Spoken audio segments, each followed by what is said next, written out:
All right, good morning, everyone. Thank you for being here today. My name is State Representative Amy Elik, and I represent the 111th District in Madison County, Illinois.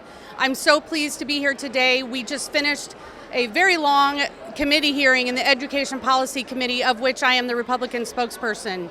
We debated House Bill 2827, which is Representative Costa Howard's bill that provides new regulations and mandates on both homeschool families in Illinois, schools, school districts, regional offices, the State Board of Education, and also, shockingly, non-public schools in Illinois. Although the committee vote was, I think, 8-4-1, this is a victory today for parents' rights. We have over 47,000 witness slips filed in opposition to this bill.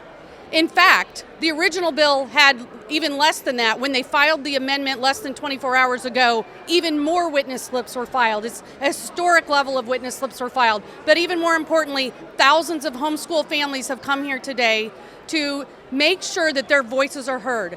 They do not feel like Illinois government is representing them very well currently, but they were here today, they showed up in force, and I absolutely call that a win.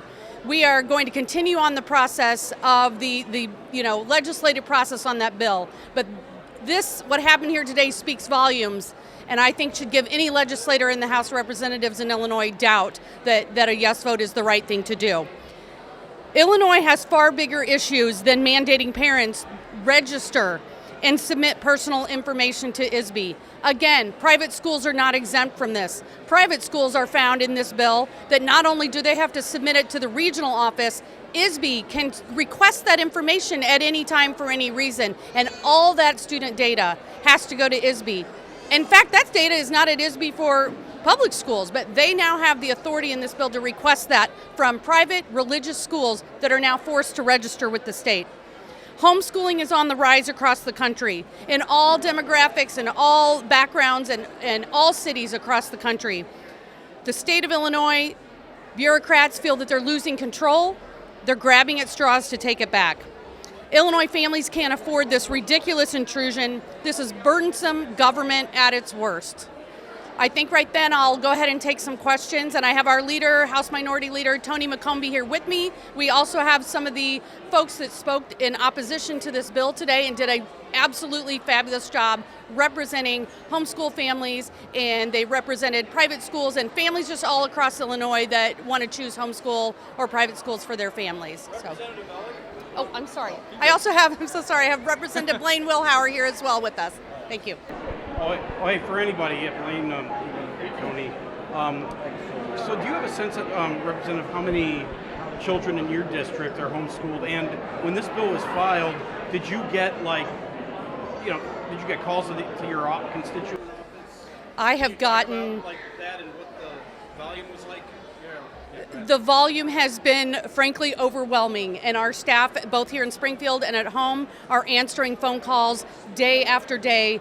I would say in the hundreds to even the low thousands of people that say, please support our right to choose the best education for our families. I think the Metro East area is one of the heaviest areas of homeschooling. What are the next steps? You said it was a victory, everybody showed up here, but the bill passed. The bill passed out of committee. I understand there's supposed to be an amendment that she said that she was going to be filing. I don't know what's in it. We are going to have to do this again when that amendment comes back. What do you want to see happen? Oh my goodness. I would like to just see the bill die. I would absolutely like to see the Democrats in the House tell Tara Costa Howard, this is not a good idea for us and we don't want to be on it. Let it go. Do you think there are enough Democrats to keep it from getting that simple majority before May 31st? I certainly hope so, and that'll be the question, and that's why families need to keep contacting their legislators and don't give up now. Have you got any sense beyond just like Fred Crespo voted president? Have you gotten any sense from anyone across the aisle, just even in private discussions, or not private discussions, but any discussions that happened outside of committee, whether how many Democrats, are in favor or against this? I think any information I have is just rumor and innuendo, but I do believe that the opponents to this bill have identified some folks that are really uncomfortable with the terms. Who do you think is most driving parents to pull their kids out of public school and to choose a homeschool option?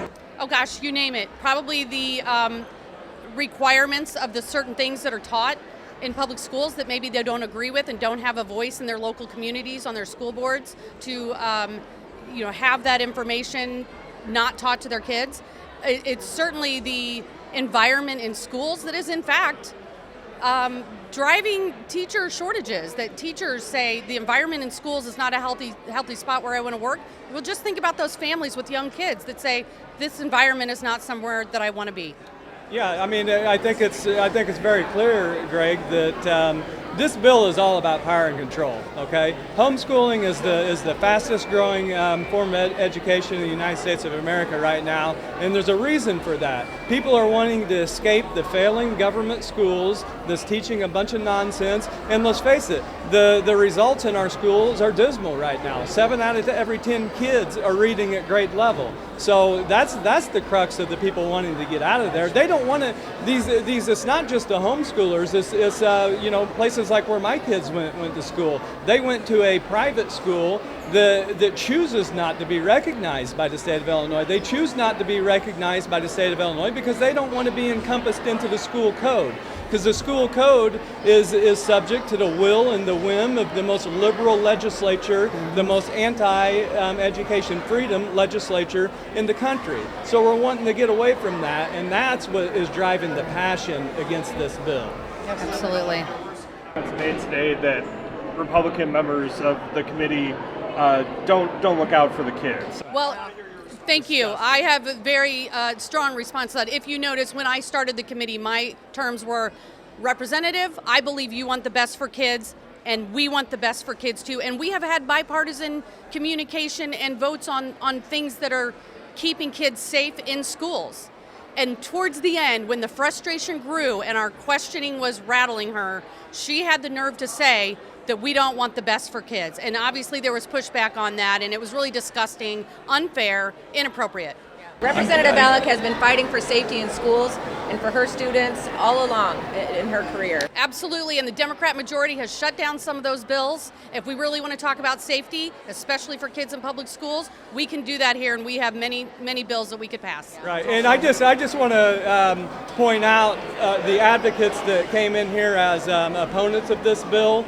They clearly knew the bill better than what the sponsor knew it, and I think that needs to be pointed out. They were pointing out things in there that she didn't even know what was in there. She was saying that her bill prohibits CPS and the Regional Office of Education from doing spot checks. Not in the bill. It's very disingenuous the way that they're bringing this about, and I just want to thank the advocates that came in here Absolutely. that knew their bill a hell of a lot better than she did.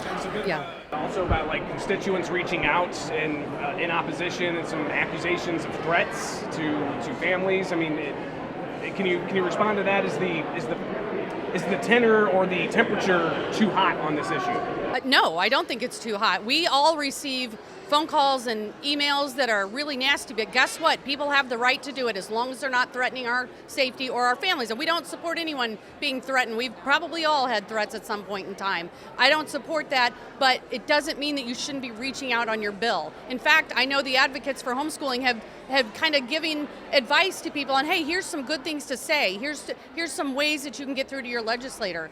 Any threats are not anything that anybody here condones. I think the sleeping giant that they woke up with all these homeschoolers in here today, I think that they have been amongst the most respectful, the most principled, diligent, informed people that we've ever seen come into this General Assembly. Just because you're coming in here in large numbers, just because you're doing your constitutional duty and holding your legislators accountable and calling them, doesn't mean it's a threat. You know, the Democrats in there seem to think that anytime somebody calls their office and opposes them or expresses their First Amendment rights, that it's somehow a threat. Disagreeing with bad public policy is not the same as a threat.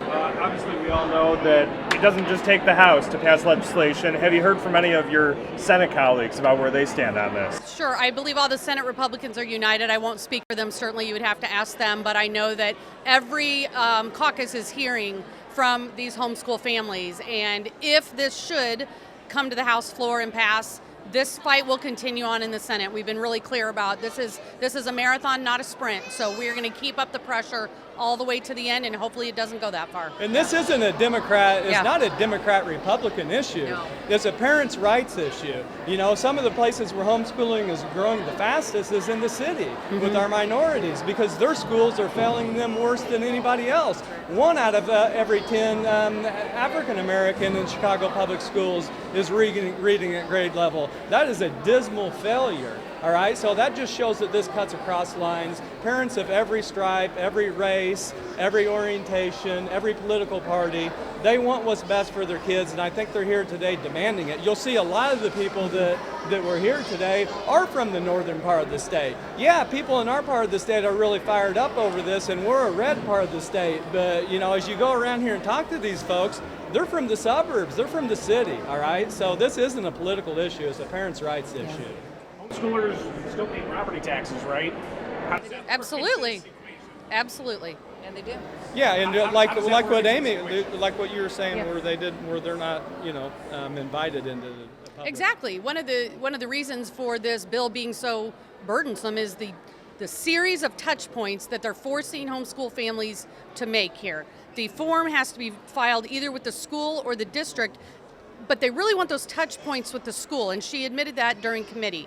The point of that is, according to her, we really want them to be a welcome part of the school community. And homeschoolers in that room today shook their heads and laughed. They're not invited in, and guess why? The public schools don't have the resources to add numerous additional students to all of their programs. They're going to focus on the people that are enrolled at their school, as they should, but to pretend that these are going to, you know, be a magic way to get people involved in these activities at the school is completely ridiculous. It's funny how that only goes one way Yeah. on this. You know, all these people pay property taxes, and then they want to use this to have some control over these homeschoolers. But I don't know a single homeschooler or a non-recognized private school person who has ever been allowed to participate in sports or extracurriculars or things like that in the districts that they're paying taxes for. So just like always, it cuts one way.